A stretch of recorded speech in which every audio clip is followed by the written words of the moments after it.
পাড়া প্রতিবেশী একজন অসুস্থ হয়েছে, নিজের কাজ বন্ধ দিয়ে তাকে দেখতে গেলেন, ট্রিটমেন্ট করলেন, সুস্থ না হওয়া পর্যন্ত পাশে থাকলেন, খুবই ভালো। এরকম সবাই পারে না চাইলে। মাসি অসুস্থ হয়েছে, তাকে সাহায্য করলেন, ভালো কথা।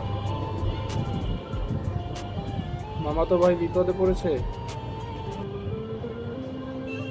ঋণ হয়েছে, টাকা দিয়ে তাকে সাহায্য করলেন, তাও ভালো। সবাইকে সাহায্য করা খুবই ভালো। অন্যকে সাহায্য করতে পারলে নিজের কাছেও ভালো লাগে বা করাটাও ভালো। কিন্তু একটা বাস্তব সত্য কি জানেন? আপনি যখন বিপদে পড়বেন না, এদেরকে কাউকে পাশে পাবেন না। এটাই চিরন্তন সত্য।